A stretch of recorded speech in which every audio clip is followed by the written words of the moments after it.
السلام علیکم سامعین اکرام، میں ہوں ندیم رحمان ملک۔ ہمارے پاس ادب کی مختلف اصناف پر مبنی کتب برائے تبصرہ آتی رہتی ہیں، تو آج جو ایک خوبصورت کتاب وہ ہے سفر نامہ عراق، اور اس کے مصنف ہیں ہمارے جنوبی پنجاب کے بہت خوبصورت لکھنے والے جناب مختار عباس بھٹی صاحب۔ مختار عباس بھٹی صاحب کی اس سے قبل بلندی کا سفر شائع ہو چکی ہے اور ادبی حلقوں میں خاصی مقبول ہو چکی ہے۔ اس کے بعد انہوں نے اپنی دوسری تخلیق ہمارے سامنے لے کر آئے ہیں، اور جن کا سفر نامہ عراق ہے، سفر نینوا۔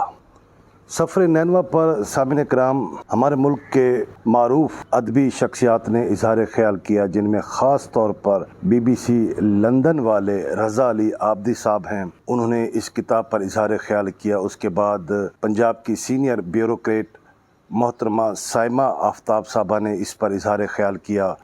بندہ ناچیز ندیم رحمان ملک کا بھی اس میں اظہار خیال شامل ہے۔ اس خوبصورت کتاب سفر نینوا کی ایک خوبصورت تقریب پارکو ہاؤسنگ کمپلیکس کے آفیسرز کلب میں منعقد ہوئی، جس میں ہمارے اس خطے کی نامور ادبی شخصیات، جن میں خاص طور پر رانا محبوب اختر، ملک خیر محمد بدھ صاحب، اور ملتان سے ملک کے ممتاز اور معروف شاعر جناب قمر رضا شہزاد، اور ملتان ہی سے جناب شاکر حسین شاکر صاحب، کیسر عباس صابر صاحب، اور پاکستان ٹیلی ویژن ملتان کے سینئر پروڈیوسر جناب خرم شجرا نے اس میں شرکت کی۔ اس کے علاوہ MPA اور معروف سیاستدان ملک احمد یار ہنجرا، سابق منسٹر، اور بندہ ناچیز ندیم رحمان ملک نے اپنے خیالات کا اظہار کیا۔ پاکستان سے بہت سارے لوگ زواری پر ایران، عراق وغیرہ جاتے ہیں، تو ان کی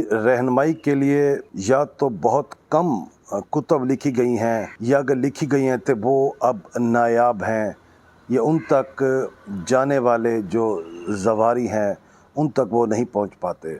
تو یہ تازہ ترین کتاب ہے مختار عباس بھٹی صاحب کی۔ اگر آپ اس میں اس کا مطالعہ کریں تو آپ کو قدم قدم پر نہ صرف رہنمائی ملتی ہے، معلومات ملتی ہے، بلکہ جو سیاحت کا تازہ ایک سیاحتی بیانیہ ہے وہ بھی آپ کو اس میں پڑھنے کو ملے گا۔ تو پوری دیانتداری سے، بہت ارکریزی سے مختار عباس بھٹی نے یہ کتاب لکھی ہے، سفر نینوا۔